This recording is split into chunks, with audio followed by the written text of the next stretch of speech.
The sun had dropped low, staining the edges of the sky a bruised gold. When Boone Cutter noticed the ground move, it wasn't much, just a shiver in the dust. The kind a man might blame on wind or the tired twitch of his own eyes after a long day breaking fence posts. But Boone knew the land too well.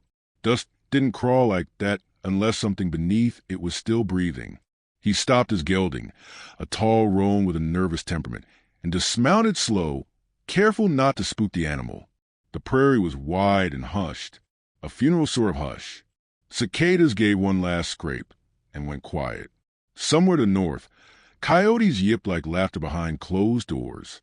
Boone walked forward. His boots left shallow prints on dry ground.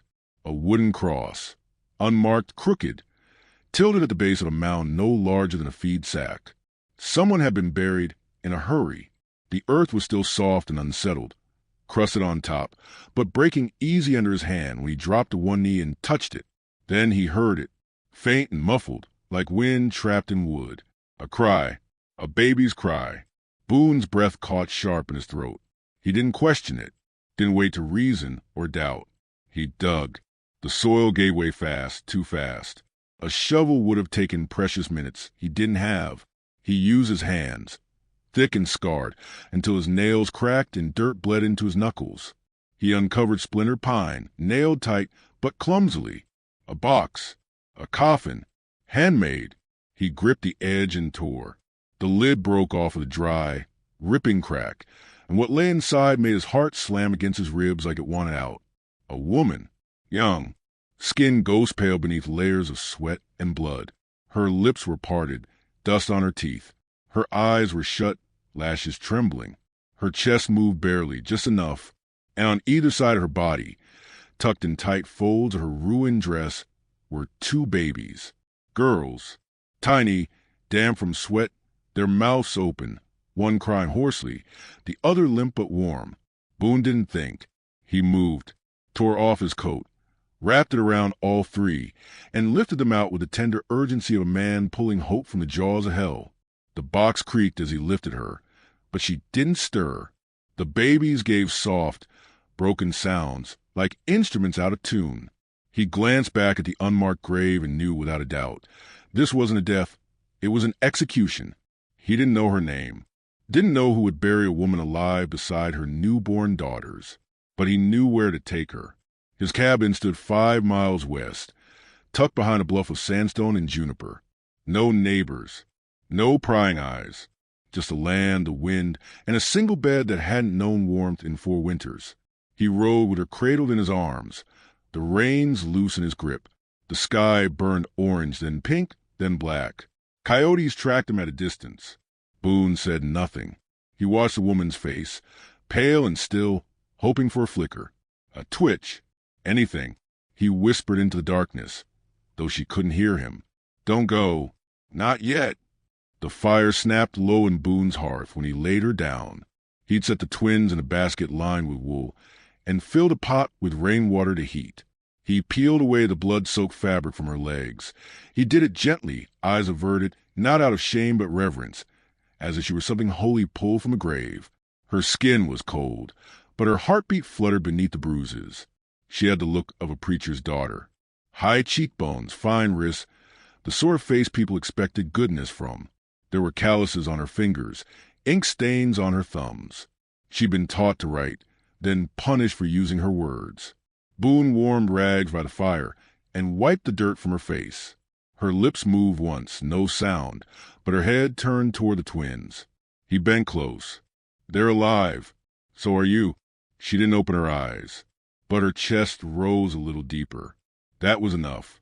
Boone slept in the rocker that night, rifle on one knee, coffee gone cold in a tin mug beside him.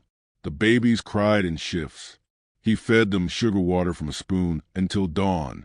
She woke on the 3rd morning. Boone was outside chopping wood when he heard the cry. Not a baby's this time, but hers. Soft, raw. He dropped the axe and bolted inside. She was sitting up in bed, arms around her knees. The blanket had fallen, revealing scars and bruises in places no woman should ever bear them. Her eyes were open, glassy with pain.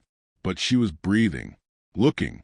She didn't speak, just stared at him like he was the ghost and she was the one brought back. Boone said nothing. He stepped forward slow and set down the tin cup of broth he'd made. She reached for it with both hands, but fumbled. Her hands shook. He caught the cup, steadied her fingers around it. Their hands touched for only a moment, but something passed between them. Not words, not even comfort, just truth. The kind people didn't speak because it made others uncomfortable. He didn't ask what her name was. She didn't offer it. But when the baby in the basket whimpered, she reached down and lifted her with aching tenderness, pressing the girl to her chest like a shield. Boone stood there a moment, watching the woman who had clawed her way back from death without uttering a word. Then he went outside. The sky was gray with snow coming, and Boone Cutter, who had once buried a wife on this very land, now stood knowing he would fight 100 winters to keep this woman and those babies from ever being buried again. He didn't know what the next day would bring, but he knew one thing. She had been buried alive, and she had clawed her way back up into the arms of someone who wouldn't let her go under again. The cabin sat like a prayer whispered into land too vast for answers. Small, square, unpainted. Wind ran its fingers over the roof most nights, and snow tapped on the shutters like a neighbor too polite to knock. Inside, the fire crackled without judgment, and Boone Cutter made sure it never died. The woman didn't speak. Not on the 4th day, when she stirred the broth with shaking hands. Not on the 5th, when she traced the grain of the wooden table, as if reading some scripture carved there by time itself. Not even when the babies cried and she held them, one against each breast, her body swaying gently, though her eyes stayed distant, hollowed by something deeper than exhaustion. Boone didn't press. He moved around her like a man who had known silence. Not just heard it. The kind of silence that came after the last bullet had been fired and the dead still hadn't fallen. He kept her fed. He left boiled cloths beside the hearth and warmed water before sunrise. He repaired the window where cold crept in. His acts were steady, practical, each one saying, "You are alive. You are allowed to stay." On the 7th day, she began brushing her hair. Long, tangled strands that had crusted with grave dirt and blood. She sat by the hearth, slow, methodical, and pulled the comb through one section at a time. Boone didn't watch, but he noticed the rhythm of it, how she paused, as if listening to something inside herself. That night, she finally moved to the table instead of eating on the edge of the bed. She didn't lift her eyes, but she stayed seated through the whole meal. The twins lay sleeping in a crate Boone had lined with sheepskin and old shirts. Their tiny breaths misted the air, and the fire kept singing in the stove. Boone cleared his throat once. "Snow's settling for real. Might be you'll have to wait some weeks before the pass opens." She gave a slight nod. "I ain't a skin your story," he added, voice low and quiet as the light. "But if you need something, you say it. I'll see to it." Still, she said nothing, but her hand moved, just barely, and pushed a folded cloth across the table. It was one of his own. She'd mended a tear in the corner, the stitching crooked but firm. A small thing, a gesture, but to Boone, it felt like someone had struck a match in a long dark room. Later, he found a page from the Bible tucked near her pillow, a passage underlined, "He restoreth my soul." Boone never said he was a religious man, but he sat on the porch that night with a blanket around his shoulders, wondering if some prayers didn't start with mouths but with hands, holding on. The babies were fussy that week. One had colic. The other wouldn't latch unless the room was completely silent. Boone watched the woman handle it all with a patience that didn't come from peace, but from long suffering. She looked too thin still, and Boone chopped wood harder, longer, like food and fire might fix what had been broken in her soul. He began leaving small things where she might find them. A pair of wool socks, a worn novel with its corners chewed, an old brooch he found years ago in a pawn shop, the clasp bent. He left them like breadcrumbs, hoping she might follow them back to herself. One afternoon, the snow let up, and he found her out back hanging rags on a line. She stood barefoot, her dress blowing around her ankles, face turned up toward the sun like it hurt to be touched by light again. Her lips moved, not sound, but shape. A memory, maybe, or a name. He didn't ask. He just watched from the steps. That night, she didn't go straight to bed. She sat by the fire, a pencil in hand, scribbling on the back of an old feed bill. When Boone walked by to check the flue, she didn't hide the paper.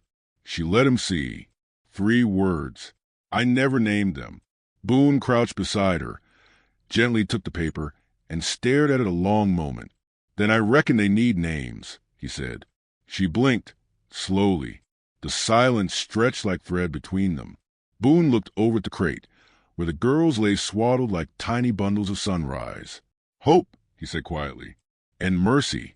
They feel right. She nodded. Then, softly, brokenly, she pressed her hand to her chest, the tips of her fingers trembling. Boone understood. Not everything had to be spoken aloud to be said.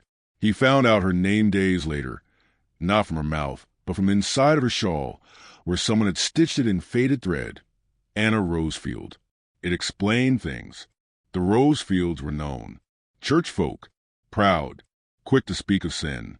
He remembered the way Reverend Silas preached, fire in his eyes, brimstone on his tongue. He'd buried his own reputation in the town like it was a cross to be carried, and Anna had been the price. Boone didn't tell her what he knew, but that night, as he sat carving a rattle from a piece of soft pine, he asked gently, "You got kin nearby?" She hesitated, then shook her head.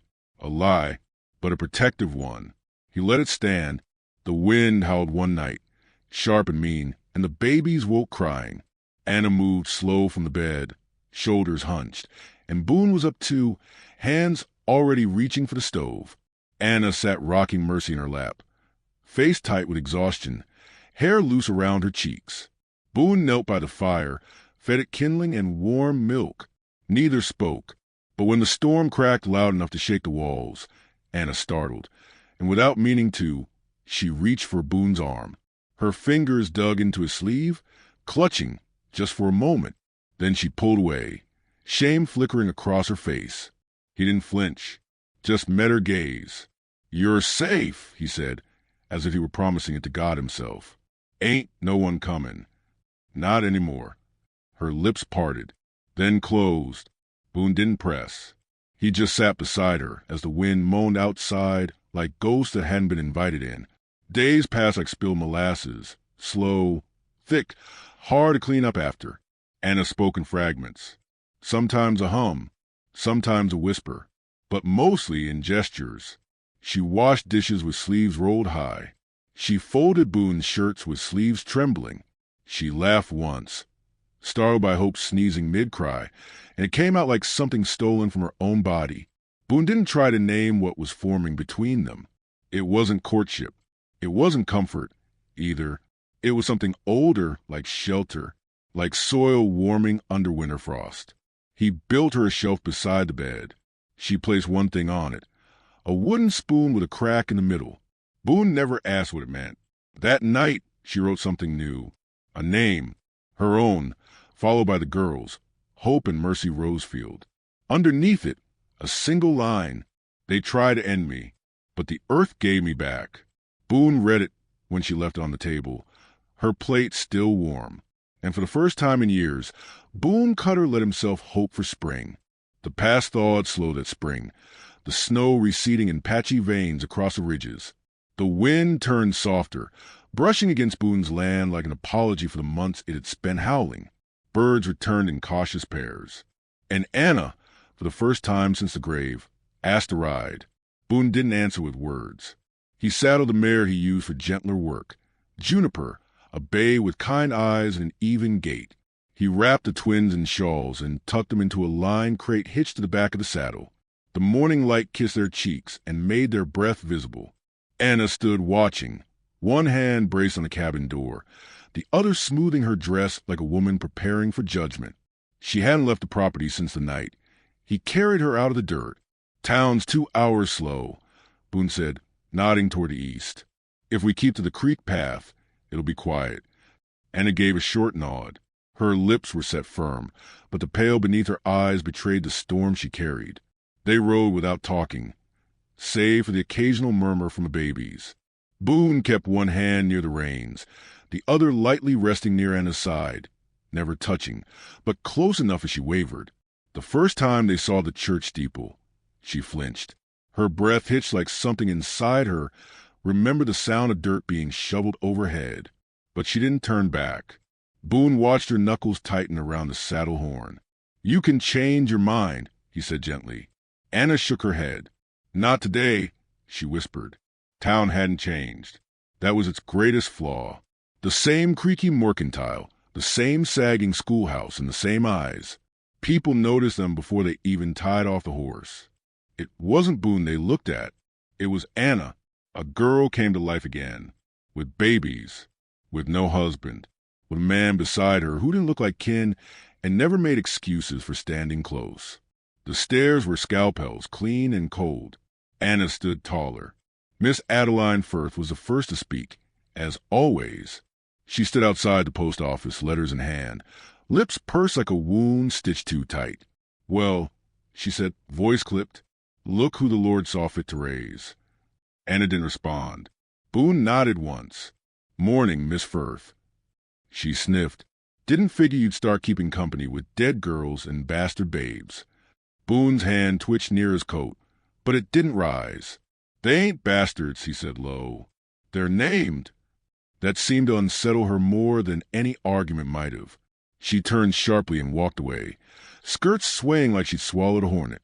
Inside the mercantile, the clerk went still when he saw Anna. "Anna Rosefield," he muttered, blinking like she was a ghost. Wasn't there service for you?" Boone placed a tin of oats on the counter. She got better.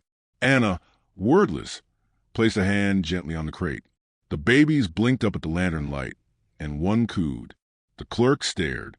"They got names?" he asked, as if that might sanctify the scene. Anna reached into her coat pocket and slid forward a scrap of paper. On it, Hope, Mercy. The clerk nodded too quickly, then turned to wrap their order. They left without small talk. Outside, the sun broke through the clouds with a boldness that felt undeserved. Anna stood on the boardwalk, wind catching her shawl. A group of townsfolk whispered across the street. One pointed. Boone said, "You want to go back?" Anna's voice surprised even herself. "No." They passed the old church on the way back. The door stood open, the bell tower casting a long shadow. She stopped. Boone followed her gaze. The pews inside were empty. The altar was bare. Only the pulpit remained, a wooden cross carved deep with finger-worn scripture.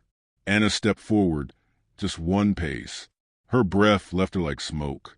"I was born in that room," she said, her voice a rasp of old paper. Boone waited. "I scrubbed its floors, polished that pulpit, memorized verses that cracked like whips." She turned to him. "They prayed over me while they planned my burial." There was no bitterness in her tone, just quiet fact, like a record set down for the sake of memory.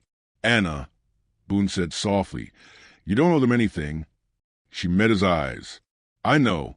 That's why I came." Then, from the corner of her mouth, almost a smile, "I'm not here to apologize." Boone watched her as if seeing her rise again, not from dirt this time, but from decision, from ownership. They mounted and left the church behind. Back at the cabin, Boone lifted the girls inside first. Anna followed slowly, pausing to brush her hand across the doorframe. When he turned, she was staring at him. "You didn't ask," she said. He didn't pretend not to understand. "No," Boone replied. Anna stepped closer.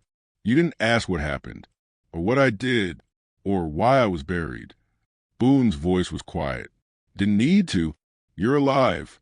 That's the part that matters to me." Anna inhaled deeply, like the breath hurt. "Then let me tell you," she said. "Not for your sake. For mine." Boone nodded once, and they sat by the hearth.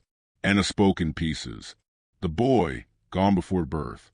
Her father's sermon, a womb-bearing shame must be sealed in earth. Her mother's eyes, dry and distant. A box. A prayer whispered by someone before the lid was closed. She doesn't know who. Could have been her brother. Could have been herself. Boone didn't interrupt. He didn't flinch.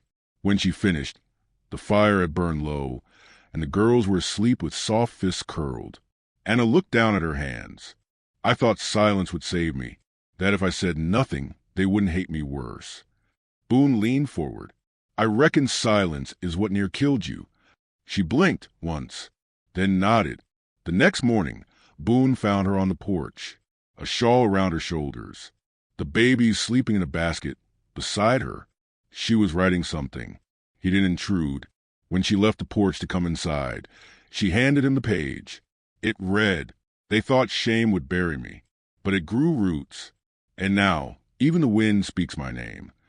The letter arrived tucked beneath a rock on Boone's porch. No name, no seal, just a thin fold of stiff paper, bent from wind and time. Anna found it first. She stood holding it, the morning light soft on her face, her breath shallow. Boone watched her from the doorway, coffee cooling in his hand. She handed him the letter without a word. He opened it, eyes scanning each word like it might cut. "We know she's with you. This is a family matter. Return her and what she stole, or we'll come collect." It wasn't signed, but it didn't have to be. The penmanship was her father's. Rigid, righteous, exact. Boone folded the paper slow and steady, then burned it in the stove without a second thought. Anna didn't ask what it said. She already knew. Instead, she knelt beside the twins and whispered their names again and again, as if saying them out loud might build a wall nothing could breach. 3 days passed. On the 4th, Boone saw the wagon. It was old, black, and drawn by a pair of match bays. Dust rose behind it in a long, thin ribbon. A man sat at the reins, upright, black coat, hat low, another figure beside him, smaller, stiffer. Boone stepped off the porch, shotgun slung loose over one shoulder. Anna stood inside, holding the curtain barely open, her knuckles white. The wagon rolled to a stop at the edge of Boone's land. Not too close, not far enough. The man didn't call out, just stared. Boone tipped his hat. "Roads private past that post." The man's voice came sharp. "We're not here for you." Boone's jaw set. "Preacher Rosefield," he said flatly, "you ought to have buried the shame in your own heart, not your daughter." The woman beside the preacher flinched. Maud, still wrapped in pride like lace too tight at the throat. "She doesn't belong here," Silas called. "You know it." Boone didn't answer. He walked slowly to the fence, leaned on the top rail. "She's free," he said. "She was never yours to keep." Boone's gaze turned iron. "You gave her up the moment you gave that coffin a name." The preacher stepped down from the wagon, boots crunching frostbitten grass. Boone didn't move. "Anna," Silas called, loud and commanding. "Your place is with your blood." From inside, nothing stirred. Boone stood taller. "She don't owe your breath. Not after what you tried to steal from her." Maud's voice, thin and brittle. "She brought shame." Boone's voice dropped, hard as cold iron. "She brought life." Silas stepped forward, hand twitching toward his coat. Too quick, too obvious. Boone moved faster. He raised a shotgun, not aiming but ready, and the click of the hammer sounded louder than any sermon. "You'll turn that wagon now," he said, "and you'll leave her in peace. Or you'll learn how deep your own grave can go." Silas faltered, eyes darting to Boone's hands, then the cabin behind him. "I could ride into town," the preacher muttered. "Speak with the sheriff." "You do that," Boone said. "But first, ask him what he thinks of burying a woman alive. You think the county don't remember the Rosefield plot? You think that cross ain't still bare?" Maud looked away, face folding into something that wasn't quite grief. Anna stepped out onto the porch. Her voice rang out, quiet but unwavering. "You brought rope and nails and Bible verses. He brought firewood." The preacher turned. She walked down the steps slowly, the twins in her arms. She stopped beside Boone. Silas opened his mouth, but Anna spoke again. "I named them Hope and Mercy, because it's what I never got from you." Maud reached out, trembling. "Anna, please." "You named me shame, buried me for it, but he dug me up, and now I name myself." Silas took a step back. Boone stood silent. He knew this wasn't his fight, not anymore. It belonged to her. Anna looked her father in the eye.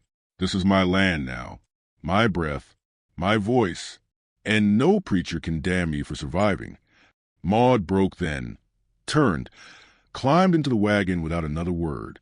Silas hesitated only a second longer, then followed. They turned the horses. The wagon wheels creaked in retreat. That evening, Boone found Anna by the fence line.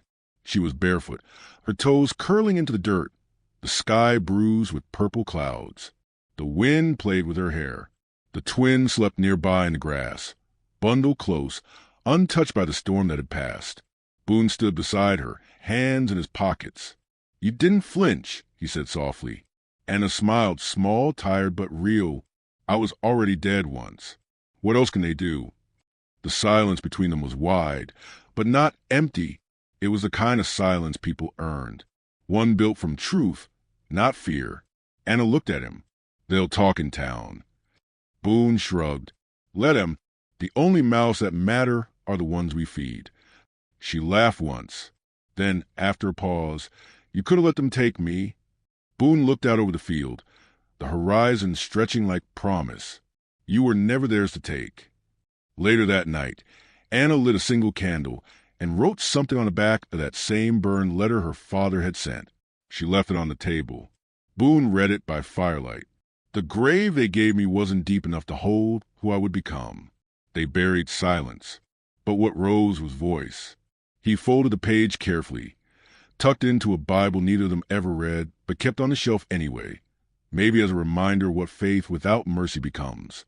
Outside, snow began to fall again, soft, clean, and inside, for the first time in years, no one watched the door.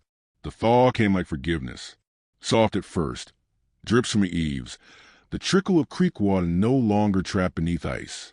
Then came the bloom, wild and stubborn, little white flowers bursting through last year's scars.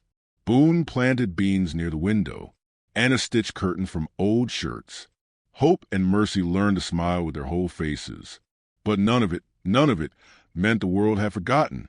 One morning, the sheriff came riding up Boone's trail. He wasn't cruel, just careful. A man stuck between law and legacy. Said he'd had a call from up county. Said the rose fields were stirring again. Whispers about land rights, about a compromised woman raising bastards on property that wasn't hers. Boone stood at the edge of the porch, arms folded, his face unreadable. "She's clean in my book," he said flatly. "She's breathed every day since they tried to end her. That counts for more than any name." The sheriff scratched his neck. "Ain't about what I believe. It's about what the court might." Boone looked back at the house. Anna was inside, holding Mercy near her shoulder, humming something soft and wordless. "Court ever ask why the grave was fresh when I found it?" Boone asked. "No. Then it doesn't deserve her story." The sheriff nodded once. "I'll stall. You might want to make things official. Legal." He didn't say the word, but it hung in the air anyway. Marriage. Boone didn't ride into town that day. Or the next. He waited for Anna to ask why he was pacing at night, why he kept checking the horizon like an old dog expecting the past come home. On the third morning, she caught him standing over the cradle, watching the twins sleep. "They'll try again," she said. He nodded. "I won't let him," he replied. She stepped closer, candlelight catching the scar at her temple, the one no one ever asked about. "I don't want to hide anymore." Boone turned to her. "I ain't ever wanted to keep you small. I just wanted to keep you." Anna reached for his hand. "Then let them come and find me standing." The wedding was quiet. They stood under a cottonwood tree behind the cabin, with snow still nestled in the shadows, but spring warming the air. No preacher, no lace, just Boone in his Sunday coat and Anna in a sky-blue dress that had once belonged to his mother. Hope and Mercy lay curled in a basket of pine boughs and wool. Boone held Anna's hands like they were something too fragile for the world and too strong to ever break. "You don't have to say anything," he told her gently. But she did. "I was buried once, because they thought shame could be planted like seed." Boone's eyes never left hers. "But you dug me up," she continued, "and now I name myself." A soft wind stirred the grass. Somewhere, a bird sang just once and fell silent again. "I name myself Mother," she said. "Wife. Alive." Boone nodded, throat tight. "I name you Home." She smiled then, fully, not cautious, not careful. Boone leaned forward, pressed his lips to her forehead, then her mouth, chaste but steady, a vow not spoken but sealed. No papers were signed, no town bell rang. But when they walked back toward the cabin, the wind changed direction, as if it had been waiting to follow them all along. Later, when the sheriff returned, papers folded under one arm, he paused at the gate. He looked at Anna, then at Boone, and then at the girls play with a carved wooden horse in the dust. "I won't need these, will I?" he asked, raising the documents. Boone shook his head. Anna stepped forward. "They can't unname what's already lived." The sheriff grinned, tipped his hat, and rode on. In the months that followed, the town adjusted the way small places do, slowly, begrudgingly, and only after gossip grows tired. Miss Adeline brought a basket of peaches one day, said she'd always believed in redemption. Anna didn't reply, just took the fruit, and made a pie so good Boone swore she must have buried the recipe beside her old name.